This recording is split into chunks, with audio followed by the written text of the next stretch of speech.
afternoon, everybody, and welcome to today's webinar, English Upskilling Drives Workforce Inclusion, Adult Ed's Role in Scaling a Proven Model.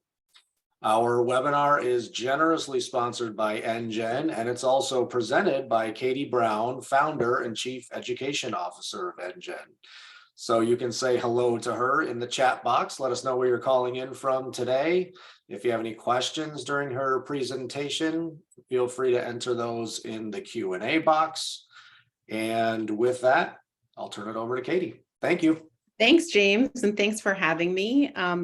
Yes, please put in the chat where you are, say hello. My colleague Patrick is joining us today for the webinar, so he will be manning the chat and answering questions. I'm going to share my screen, and I'm really excited to be here today and to talk about English upskilling and its role in workforce inclusion. And what I really want to focus on today is why context matters and how contextualized English instruction can truly drive outcomes in the workplace. I have a little introduction. We're going to talk about why context matters. Then we'll get into contextualized, career-aligned language upskilling and go through some models that work. If you've been to one of my webinars before, you'll know that I love answering questions. I will save time for questions at the end, and I will also be checking in periodically to answer questions that are coming in the chat. So feel free to ask your questions. Patrick can answer them. I'll answer them, put them in the Q&A, and I'd like to make this as interactive as possible for a not particularly interactive format. This is me, I'm Katie Brown. I'm the founder and chief education officer of EnGen. EnGen is a public benefit corporation, and our mission is to remove English as a barrier for immigrants, refugees, and speakers of other languages. My PhD is in second language acquisition, and I have been working on solving this problem for about 25 years. I've done everything from teach in classrooms at community colleges and adult education organizations to administer comprehensive programs. I spent 10 years working in higher ed and about another 10 years building technology that I use to help millions of learners all over the world get English skills. So I'm really excited today to talk to you about things that we know about how to help adult learners in the workplace get the skills they need for careers with economic mobility potential. So getting started, I want to talk about refugees. Right now, we have almost 50 million immigrants in the US, and we have hundreds of thousands of refugees that we've welcomed or are welcoming. By 2030, 97% of net workforce growth will be immigrants and their children. Right now, we have far more open roles than we do job seekers. And we also know that workers without English skills earn 15 to 25% less than those who speak English, even when they have bachelor's degrees and credentials from their home countries. There are 2 million immigrants in the US who are either unemployed or underemployed because they don't have the language skills that they need to take advantage of the skills and credentials that they have. We also have organizations that are welcoming and trying to help new refugees become welcomed into the United States and get good jobs. Organizations like the Tent Foundation and Welcome.us. Nearly 4 dozen large companies, including Amazon, Hilton, PepsiCo, Chobani, have committed to hiring more than 22,000 refugees over the next 3 years. But what is going to happen after these companies hire these refugees? Well, it's a great question, because while English is the language of opportunity and it's the language of workforce mobility in the United States, as a country, we meet the needs of only 4% of our adult English learners. And that is not a typo, that is a fact. And that is a huge problem given all the statistics I went through earlier. The number of immigrants we have, the number of refugees who are coming, the number of companies who are committing to hire refugees. And we don't have a system in place right now that is helping speakers of other languages get the English skills they need to integrate and advocate for themselves and create a better life for themselves and their families. In 2022, the way we teach English often, not always, remains outdated, ineffective, and completely unscalable. In-person instruction is an obstacle. Barriers of time and money and other logistical issues preclude the completion of degrees and certificates. There is a massive disconnect between research and practice. And what's interesting is that this is the same for adult education in general. In 2022, the way we teach adults often, not always, but often remains ineffective, outdated, and inaccessible. I put a picture here of a big castle on a college campus because we're using models that were established hundreds of years ago to reach adults when that's not the reality of our modern lives. In-person instruction is an obstacle, but online instruction is often poorly designed and ineffective. We all saw from the pandemic that we are still grappling with that you can't just take your class and put it online or put it in Zoom. Yes, we can use technology to do really amazing things, but they need to be planned and strategically thought out. And barriers of time and money preclude participation and completion. So there's a massive disconnect between research and practice, because what we need for adults to learn is for them to pay attention. And I like this slide because we need adults to pay attention, but we as adult educators also need to pay attention. What we're doing right now isn't really working. We need to rethink how we approach adult ed. Adults need to know why they're learning something. We need to make sure that it's tied to their real world needs. Learning should be practical and relevant. It's really difficult to pay attention to something that is not interesting to you, or at the very least, not relevant to you. We have to remember that adults learn by doing. The worst way to teach adults is to lecture at them. Like what I'm doing right now, this is the worst thing to do. We learn best when we're actively engaged in doing something that we understand is interesting and useful. We want to connect new knowledge to prior experience and skills. We're all going to bring, as adult learners, a varied set of skills and competencies to whatever instructional environment we're in, and we want to leverage those as we learn new things. And we can't treat adults like children. Adults work best when they can take responsibility for some of their learning, have a sense of agency, and be self-directed. So those are important things to keep in mind when we're thinking about upskilling a population of learners and workers for the jobs of the future. Now, the great news is that we know how to do those things, and there's an approach that really encompasses all of those best practices. And it's contextualized learning, which is an approach to learning that's based on the concept of organizing instruction around the real-world application of knowledge. And why is that important? Contextualized learning frees up attentional resources, improves motivation, and connects the dots. Because my brain has too many tabs open, I'm not going to be able to focus on things that are not relevant to my context. But when I put things in context, then it's a lot easier to understand them. I think there is a question in the Q&A that I'm going to see if I can answer. Okay, this is a specific question about materials for agricultural workers, and I'm going to get into that later in the presentation, so I'll save that question. Right now, what I want to talk about is why contextualized learning is so important, and I have an example here for all of you. So here's my first example. I have a few. So right now I have on the screen 4 cards, and I'm going to give you a logic question. If a card shows an even number on its face, then the opposite face is red. I'll say it again.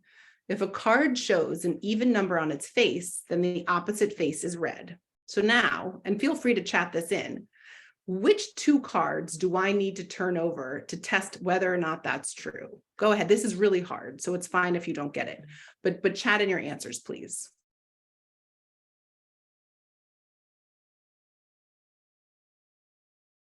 I wish I could see the chat, and I cannot, but I'm assuming that your answers are going into the chat.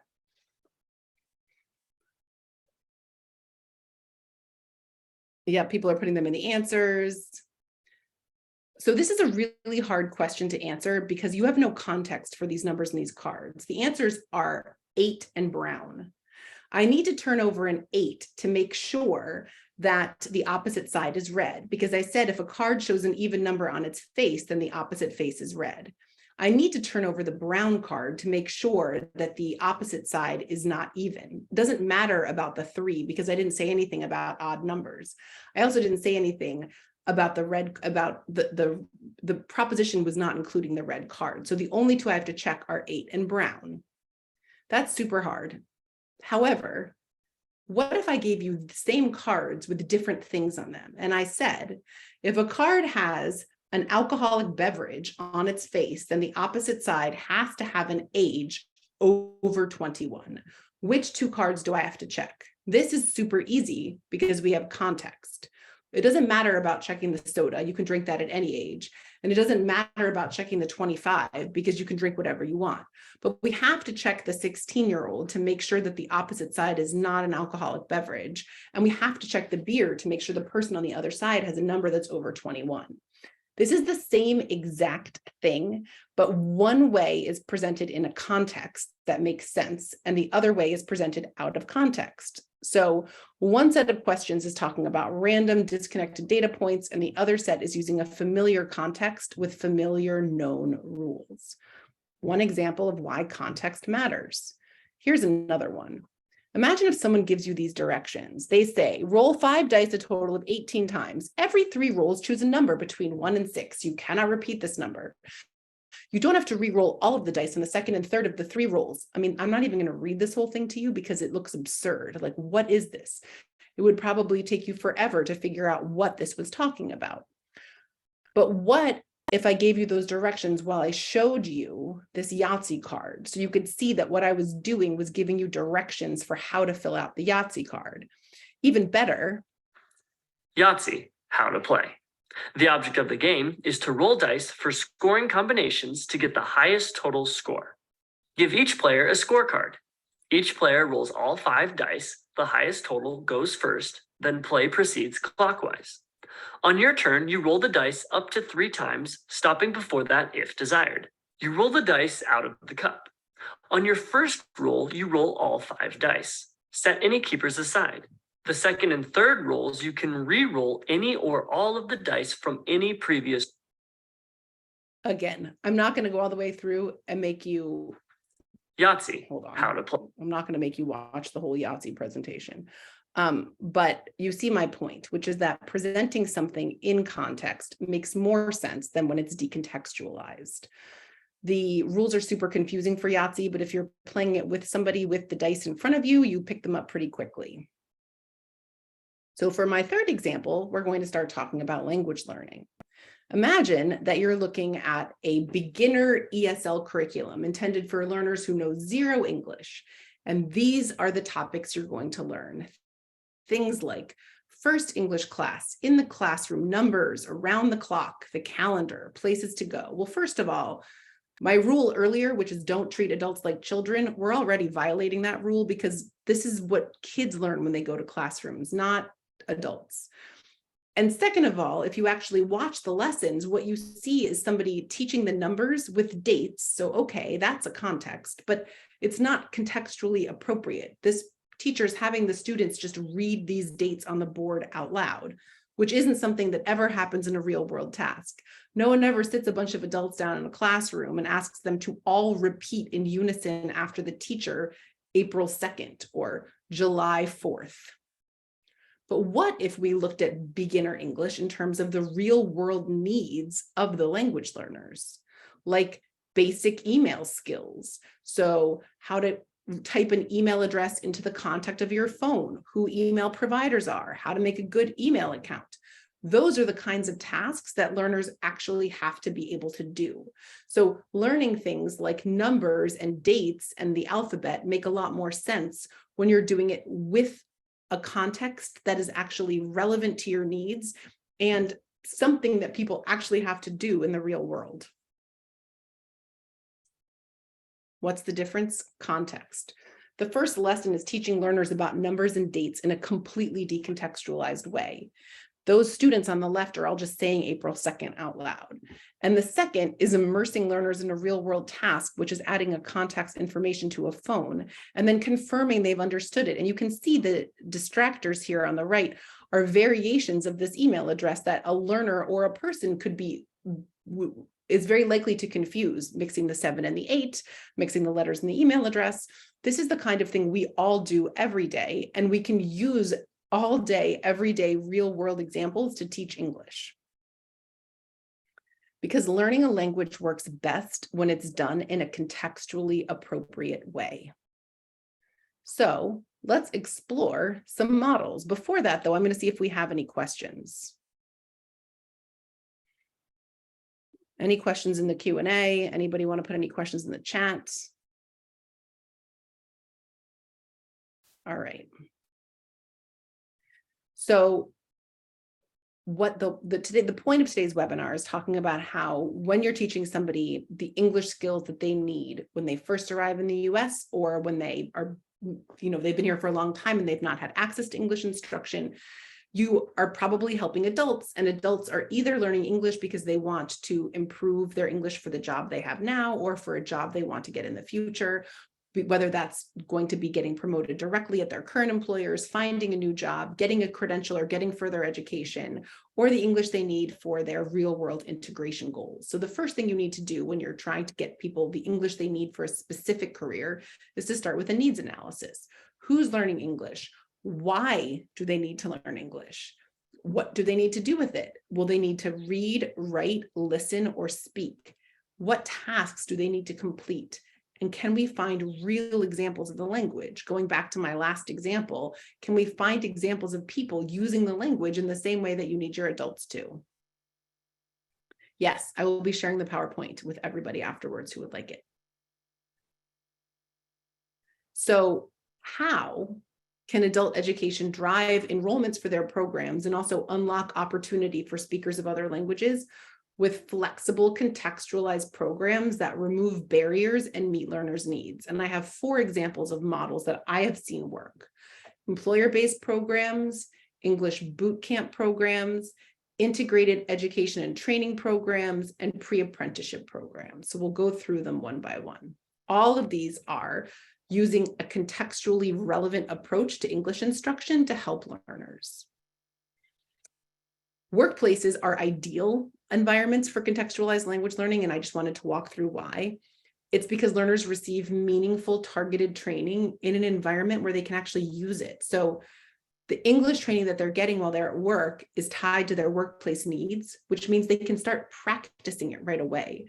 They're not sitting in a classroom learning the words for the numbers on a calendar, or the names of the animals at the zoo, or looking at like a scripted dialogue, which I was looking at. I was looking for examples to use this morning, and I saw an actual dialogue of a beginner English lesson with a waiter who didn't speak any English coming up to a customer, and the customer said, "I would like more coffee, and can I have this, and can I have this, and can I have this?" And it was so inauthentic. It's not what people say when they're in a restaurant. It's not what people say when they would like to get a piece of pumpkin pie or whatever it was. And what happens when you offer a language training program in conjunction with an employer or a workplace is that you can tie the lessons to what learners actually need to be able to do, which gives them the chance to practice, which helps them learn more quickly. Lessons are engaging and relevant and motivating, and you can build evaluation into the workday. You can see where they need help, and their skills are rapidly developed. Here's an example of an employer who built a workplace-specific language learning program after an institutional needs assessment. And what we found was that learners needed to understand how yogurt was made. And so what we did was take examples of real conversations that happen at this employer's workplace and figured out what words learners need. And they are things like dairy manufacturers and raw milk and cold milk separation. And those are not the words that you're going to find in a generic beginner ESL curriculum, but they're the words that those learners needed. Another example of an employer with a workplace-based program is Taziki's Mediterranean Cafe, where learners work on content that is tied towards customer service and food safety and understanding employee benefits. And we have a bunch of success stories of Taziki's Cafe employees who've been promoted from front of the house jobs to from back of the house jobs to front of the house jobs as a result of having improved their English so that they could use it at work. Diana Vasquez was interviewed on the local news about a year and a half ago for her local Taziki's Cafe, where she'd been working for a couple of years. And I just learned she's now been promoted to general manager. So giving learners the English skills that they need for the workplaces that they're in or the workplaces that they want to go to will result in building a more equitable workforce of the future, where everybody has access to the opportunity that comes from promotion and advancement. Here's another example of a workplace ESL program. The University of Maryland was upskilling residential facilities workers with English skills. The learners were participating in a program where they were given some time at work to work on English. The work was all self-paced. And what we found was that learners in this program, it's now expanded and it's being used across campus, but in the very initial pilot program, learners were doing more than what was being asked of them. And the lessons that they were completing were tied to their job skills, but also tied to their educational and career goals.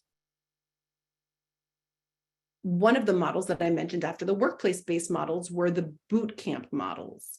So in a boot camp, an adult education provider can help English learners get the language skills that they need to then move into career and credential programs. Rather than taking ESL students and keeping them in an ESL class, they can either work in a self-paced way where the learners get access to a technology-mediated program. We have a program like this with Emily Griffith Technical College, where learners can go through and do English focused on a CNA certification course before they then enroll in a CNA certification course, so that they can quickly get from not having the English skills they need for the credential to being able to get the credential. Another bootcamp model is one that we work on with Peninsula Regional Education Program, where learners work in an ESL bootcamp and then transition to the local community college. And they're in an IET bootcamp here where they're working on the English skills that they need for various careers. So some learners are working on a career in logistics, others are working on IT help desk support, others are working on careers in allied healthcare. But this model lets learners work on the English skills that they need on their own with support before they move into a credential program. Pre-apprenticeship is another example of how you can build a contextualized English program that's tied to workplace skills. So this is a program that Advance, the adult education program in Lake Tahoe, works on. They, I believe, had the first ski lift maintenance technician apprenticeship in the country. And this is a English on-ramp to that program. So participants can get the English skills that they need before they move into the apprenticeship program. Again, this is a way to help with the specific contextually relevant English skills that learners need, so they get the tools they need to succeed in these career training programs so that they can become more integrated into the workforce and the workplace. I think there's a question. How do employers create these English courses? So we, EnGen, work with employers all over the country to create these courses, but we also do it in conjunction with local adult education providers. So it's often a combination of local teachers from a local adult ed program and our platform. Some employers will bring in a local adult ed provider and have them create these programs. Honestly, creating programs like this requires a lot of investment of time and resources, and we've built a way to do it very quickly at scale. And so we do a lot of work with local organizations to support working with employers on programs like this. We have a number of organizations with doing pre-apprenticeship programs for careers in allied healthcare. We are having a huge allied healthcare worker shortage across the country, and careers in things like phlebotomy, pharmacy technicians, I mentioned certified nursing assistants. Often learners and potential workers cannot get into those certification programs because they don't have the English skills that they need. A pre-apprenticeship program that gets them the tools they need for apprenticeship in phlebotomy or pharmacy technicians is something that local adult ed providers can offer to potential workers for large hospital systems. And so how do we measure the success of programs like this? I gave you a bunch of examples of models. And there are different innovative programs taking place across the country. but how do we know that they've worked? The whole point of this presentation today was talking about why contextually appropriate English upskilling programs can drive workplace inclusion. So that's what we need to measure. We measure our learners every year. This is the data from last year's impact survey. I'll have my new survey in a couple of months. But last year, 80% of the learners that we worked with and surveyed reported that we helped them achieve their career goals. And those are things like improved workplace communication. A big one is a pay raise, a promotion, or a job offer. Learners are more likely to stay in their jobs. They were able to access additional career training. And in addition to the learners reporting these clear economic benefits, we have employers publicly reporting that they were able to move their workers into more advanced positions, which is a real measure of the success of a contextualized workplace English training program. Learners also report successful integration outcomes. So 90% of our learners reported that they achieved their social goals, things like communicating in public spaces, making friends, engaging better in the local community, helping family with schoolwork, civic engagement. And here are some examples. It's been helping me a lot since I moved to the US. It's giving me the confidence to do my daily tasks. I've greatly improved my communication in my community to understand native speakers and communicate better. I can even take my parents to the doctor. This is a specific employer-sponsored program, and these are the outcomes for this employer. 80% reported saving time, 53% job skill improvement, 28% at this one employer reported job offers or promotions. So tying the English training to the work that learners need to be able to do or want to be able to do should drive outcomes. It should drive proficiency improvement, but it should also drive tangible outcomes in the workplace. And those are what you really want to measure.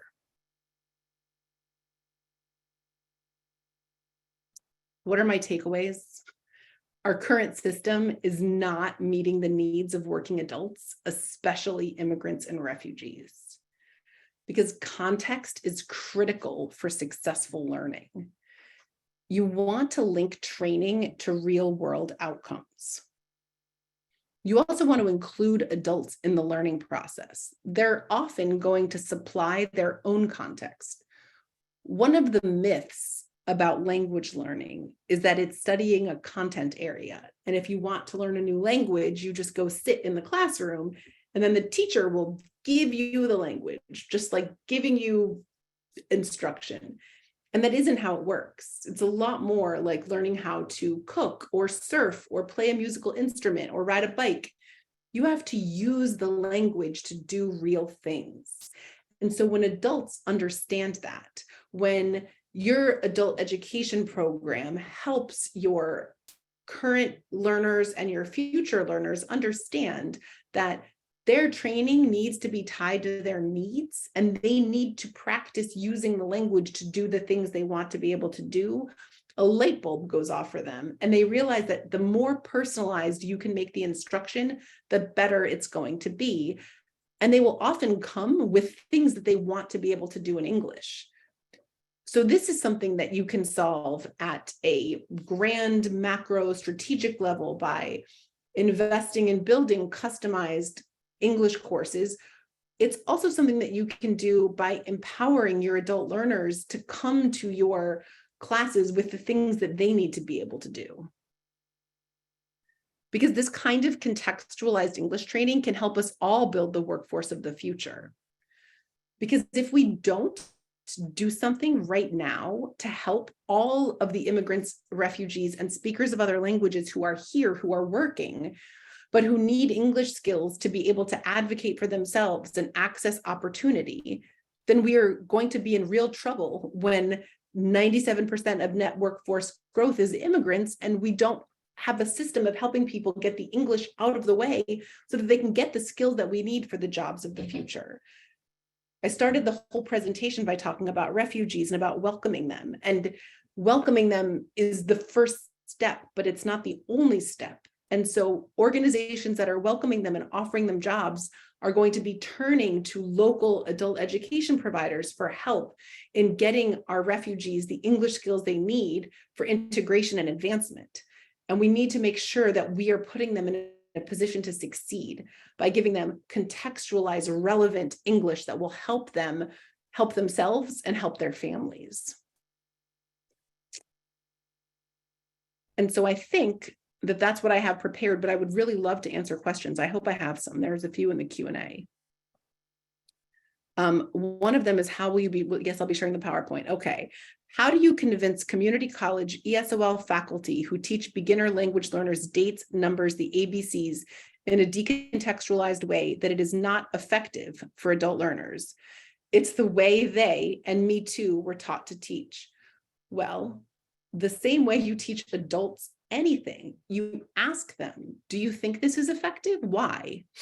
Can you show me? Can you show me that teaching adults the ABCs is helping them do the things that they need to be able to do? That's one. But you can also use data. And the data that I shared today is very compelling. The US meets the needs of 4% of our adult English learners because they aren't going to the community college, because the community college isn't actually helping them. Community colleges are very good at saying that they need to teach a certain way, that they need to teach either community ESL or they need to teach academic ESL. But if you ask them to look at the number of their learners who make it out of those ESL programs and get into career training programs, the numbers who get out of those programs and get into academic programs, they don't have the numbers to support their approach. And the fact that enrollments are dropping and that employers are turning to other organizations to upskill their incumbent workers with English is even more evidence that the current model isn't really designed to help immigrants and refugees. Many colleges require particular academic English tests for enrollment in all programs. Have existing boot camp programs been able to get students past this obstacle? Yes, sometimes. And sometimes it requires going to the college and asking why they require this test. Would they accept something else in lieu of this test? Is there a way to demonstrate proficiency without a test? And sometimes these are just rules that the colleges have, and they're able to change them when they see that there's a better way to get enrollments. I would say that right now we're at a point in the country when everybody is being a lot more flexible about how things work. And people are more open to alternative ways of placement and assessment. What other questions can I answer? This is my favorite part.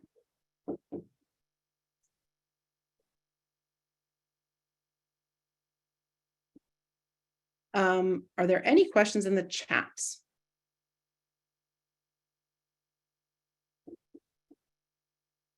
Which I can't see. But I'm happy to answer if there are more questions.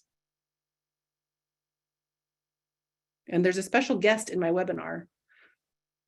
You're leaving. Bye. I'm giving a webinar to 100 people.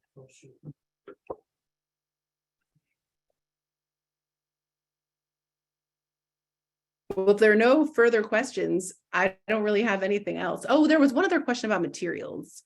I work with agricultural workers. Very few publishers, even online, print anything for this population involved in all aspects of fruit harvesting and packing. That's true. So I would not rely on traditional print publishers for anything. I would focus on the real world materials that your agricultural workers need. So I would either have them bring materials that they need help with or that they want to understand. I would use as much authentic content as possible. It's the topic of a totally different webinar, but we don't have publishers with print materials that actually mimic the real things that our learners need to be able to do.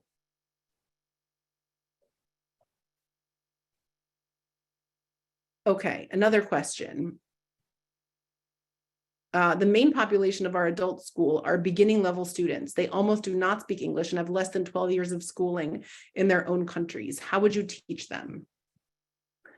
The same way that you teach any beginner. So here's the thing about being a beginner with learning a language is it's sort of terrible because you don't understand most of what's going on. But if you make it very, very basic and you teach things like the ABCs, you're not really helping them. So if they have less than 12 years of education, they're going to all have very different needs You need to figure out if they have literacy skills in their first language, if they have digital literacy skills. You would want to individualize instruction as much as possible.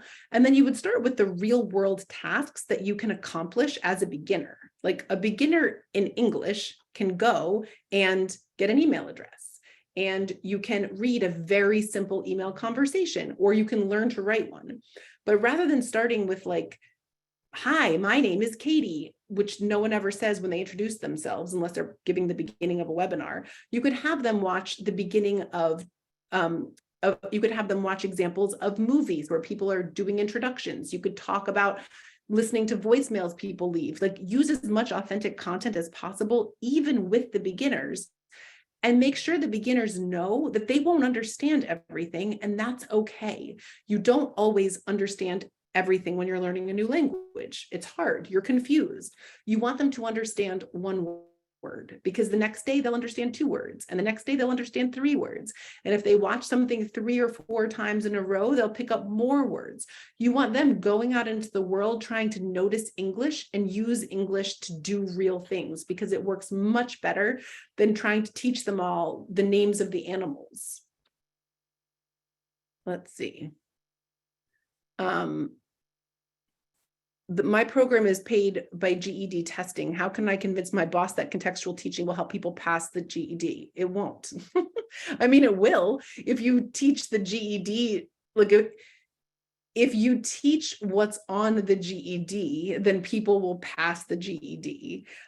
But that is a different thing than teaching them the English they need to do real world activities. So I would start with that. I would start with trying to explain that teaching people to pass the GED is a real task. And perhaps the learners that you're working with, that is the task they need to be able to accomplish. And so that is what you should teach them. But if it isn't, if you have learners who don't need the GED, one of my pet peeves is seeing adults in ESL classes tell me, I'm here and then I'm going to go take the GED. And I'm like, why? Why are you taking the GED? Well, someone told me I have to. Well, do you have a high school diploma from your home country? Yes, I have some years of college. Well, then you don't need the GED. You just need somebody to listen to you. So a lot of this is undoing a lot of bad work that has been happening in the United States for a really long time, and having hard conversations about the purpose of the classes we're having and why they're set up that way. There was another question, suggestions for reaching out to companies to make our ESL services available to them, particularly in the hospitality and medical area. I'm in a large city. We do IETs and create lessons applicable to HR company manuals and give tests to earn students gain. Yes, so I would just reach out to them, because most hospitality and medical companies are facing a worker shortage. And the other thing they're realizing is that they have incumbent workers who are working in things like environmental services in the sanitation department, who should be eligible for promotion and advancement, but they can't because they don't have English skills. So reaching out to the HR managers of those companies is a way to start to do that work. The next question is, what do you think about teaching English in their own language? Does it help or make it work? So here's the thing. Most ESL instruction in the United States needs to be all in English, because your learners will all speak all different languages. If you were teaching English in another country and everyone spoke the same first language, then the rule to follow is use the learner's common language when it is the most efficient thing to do. It's often not the most efficient thing to do. And the more you have learners translating and going back and forth, the longer the language acquisition process takes. Learning a new language is really hard. It's like the most difficult thing we ask adults to do. And it's difficult for a number of reasons. One of them is because you already speak your first language and any subsequent languages fluently. And the minute you try to go use another language, you can't say anything and you feel so stupid. And adults don't like to feel stupid. So if you use learners' first language, you might help them understand a word if you translate it for them quickly, but you're not giving them the practice they need trying to figure it out with an audience that is sympathetic. And so you're not really doing your learners a service. If you need to communicate something to them in an emergency, then yes, use Google Translate and figure out how to help them.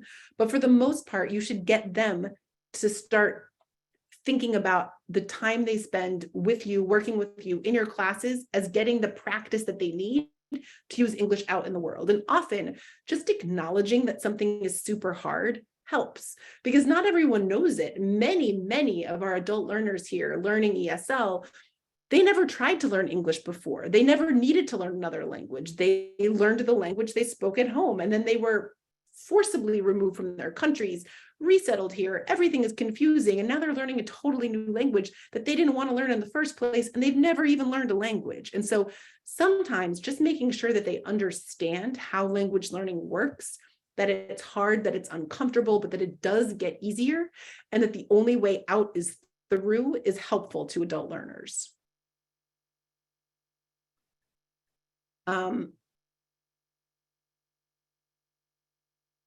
So I think there's a question about whether there are any flyers for reaching out to local employers. I think it's less about flyers and more about reaching out and having conversations with them to see if they have a need for language upskilling, if they have a need to work with the immigrants that they have, if they've thought about contextualized ESL.